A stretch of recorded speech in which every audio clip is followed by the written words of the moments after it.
The Sandlot, Rookie of the Year, Angels in the Outfield. Where did the fun go? Remember the days where we had fun playing sports? Are we over teaching our kids and forcing them to quit playing sports at an early age? Do we have the right balance when it comes to parenting and coaching? We're going to get into this on an all new episode right here on Fighting for Overtime.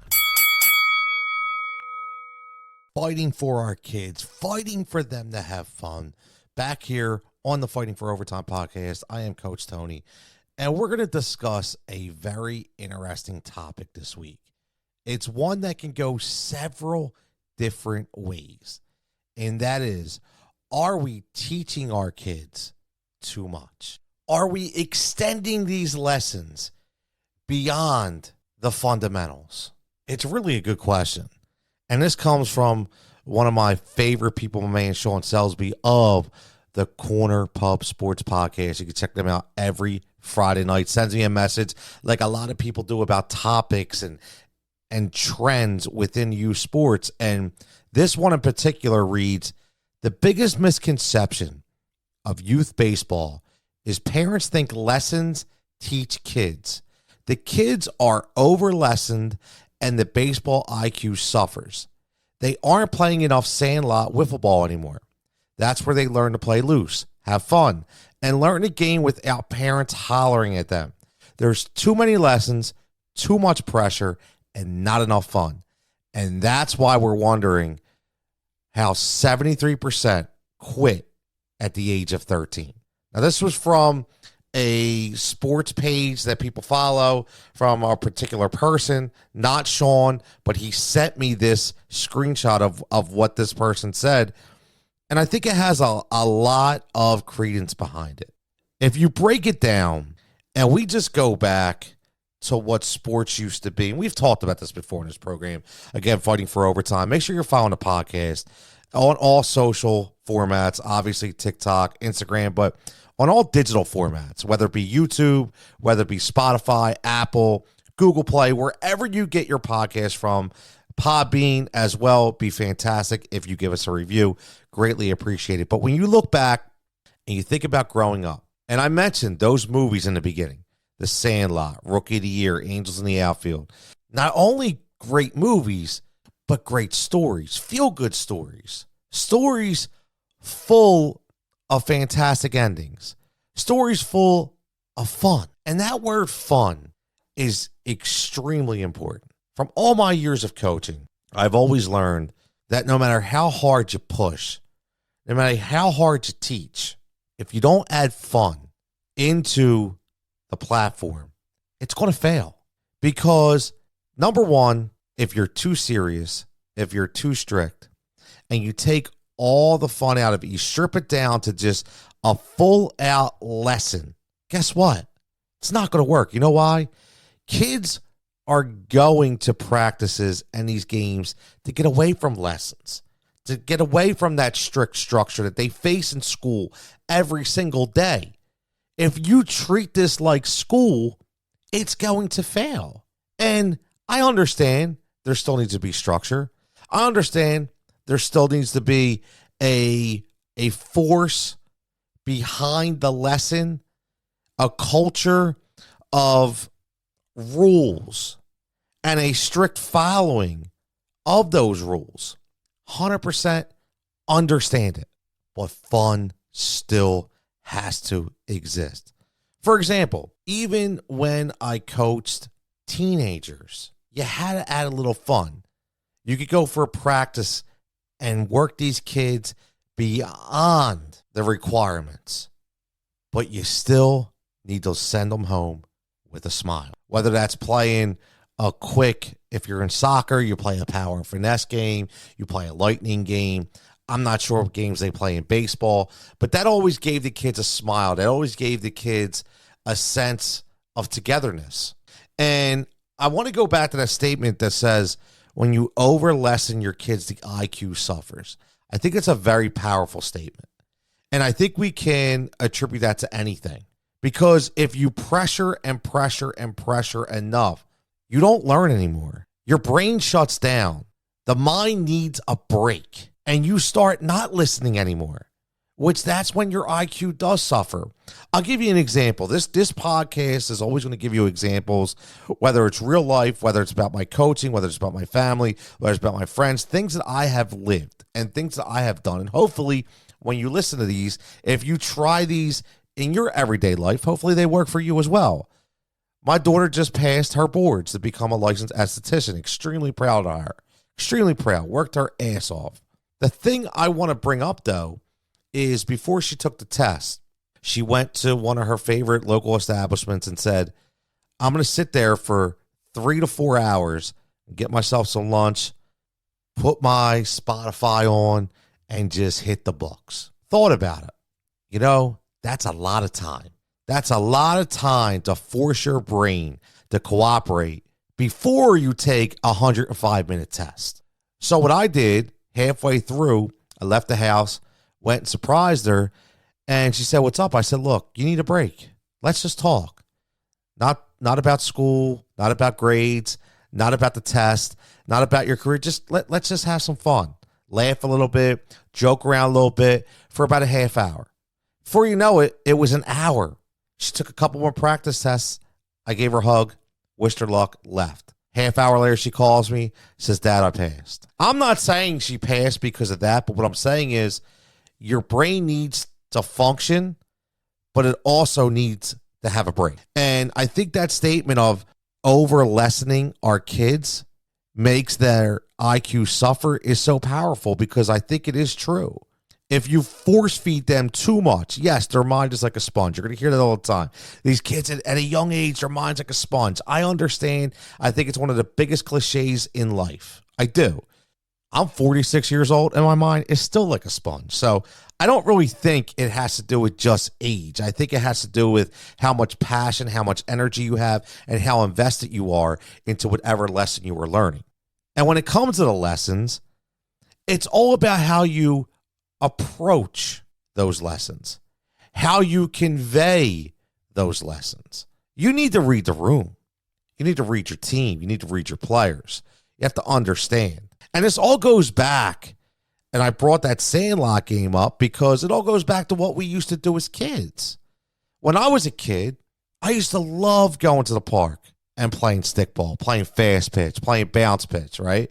Cut down that old Coho hockey stick, tape it up, get the nice yellow wiffle ball bat, stuff it with paper, wrap it with some tape. Man, you could hit the ball a long way. How much fun was that? I looked forward to that. I played baseball, but guess what? Before practice, that's what I did. I went to practice, and I had one coach that I completely would zone out on, because all he did was hammer us and hammer us and hammer us at 10 years old. I got to a point where I was like, look, no matter what I do is right. No matter what I do is not good enough. I'm not having any fun. I don't want to be here. I just want to go back to the tennis court and start hitting bounce pitch again because I was having fun. Now, fast forward a year later, coaches change. Coach has multiple different stations going on within a practice. Very empowering, very positive. Listen, I was not one of the best hitters at all. But guess what? He instilled a confidence into me, and he found some of my biggest flaws and taught me that it's okay to fail as long as you're having fun. Think about that. It's okay to fail as long as you're having fun. You might think, what on God's earth are you talking about? How can you have fun in failure? But you can. You can. Because one of the biggest statements is we always live to fight another day. Hence, fighting for overtime. The podcast name. We always live to fight another day. So why do we have to be so upset with failure? Especially when it comes to youth sports. And I say this because of so many different instances I have seen over the years. Kids that have played for me, kids that have played for other people, and just their total mindset on how they approach as a coach, as a player, and let's not forget, as a parent. Because the parent has a huge role in this. The parent has to not only enforce what the coach is teaching, but also make sure their child understands that there's more to it than just that lesson. I think that's very important. This is a very powerful episode because making sure that these kids have fun. I mean, you heard it, 73% of kids quit before the age of 13. If you listen to the episode prior, we talked about Lexi Thompson, who quit the game of golf at the age of 30 because she was burnt, she was spent. And I think we see that a lot. I have a team right now that I'm done with from a soccer standpoint. They're 16, 17, 18 years old. And most of them, when you ask them, do they want to continue to play? They say not really, because they've had enough. And that's not a bad thing. See, that's the thing. Everybody thinks that it's such a bad thing if the child decides he doesn't want to play anymore. Everybody thinks why is it a bad thing? I don't understand. Number one, I think it's a revelation because that child is becoming an adult in the sense that he or she is making a life decision. They're adulting in a sense. That's a big deal. We need to applaud that. If your child comes to you and just says, I don't want to play anymore, obviously you're going to ask them why. You're going to say, why don't you want to play anymore? And he or she's going to be like, you know what? I'm not having fun. Okay. And they may go on and have a little more elaborate conversation about it. And that's a big deal because they're growing up. They're learning to listen not only to their head, but their body. They're learning at a young age when it's time to say enough. How many times do we hear football, basketball, hockey, baseball, all different sports? How many times athletes did we hear them say, I'm just not having fun anymore? Think about it. It's powerful. It's a very powerful thing. So if we're force feeding these kids now at a young age and we're continuing to jam these lessons down their throats every single day, 5, 6, 7 days a week, guess what? Their IQ is going to suffer because now they're not going to have the ability to make these decisions. That's so important. So very important. It's one of the biggest lessons I teach my kids, my own kids, not just the kids that I coach. And I think you all can probably feel the same way. Now, you know, I always compare these topics to real life situations. So think about this one. I just talked to somebody that I'm very good friends with and that coaches on a high school level who has told me that they're done. And you know why he said he's done? He's burnt out. After 4 or 5 years, he's burnt out. The commitment is that deep. He loves it. Absolutely loves it. But he's burnt out. And he knows that he's coming to a time where he wants to spend more moments with his immediate family. He kind of wants his life back. Think about that. If you're coaching, whether it be soccer, basketball, baseball, softball, track, on a high school level, you're not all year round, supposedly, but it is an all year round thing. Private workouts, training modules, lesson books, lesson plans, drills, all this stuff has to be done when the season's over. So your mind never shuts off. Again, never shuts off, which in a sense is making you a little dumber because you don't have the ability to breathe. What happens when the brain doesn't get oxygen? It can't breathe. And if the brain can't breathe, what happens? We suffer mentally, our mind. We have to learn how to do things all over again. So that's a big statement. Over lessening our kids is making their IQ lower. And it's adults, it's kids, it's everybody. Youth sports has changed on so many levels. And like I always do, I'm going to give you a coaching perspective on not necessarily the lessons and the IQ, but how the game has changed and how the fun is being taken out of it by organizations. Not just the coach, not just the parent, not just the player, but the people who run these organizations. Unfortunately, I had an extremely bad experience with a local organization when I first started coaching. And this is basically going to be a 3 to 4 part story where you're going to get part 1 on this episode. When I decided to coach travel soccer, it was a big step for me. I was the intramural guy. I loved coaching my intramural team.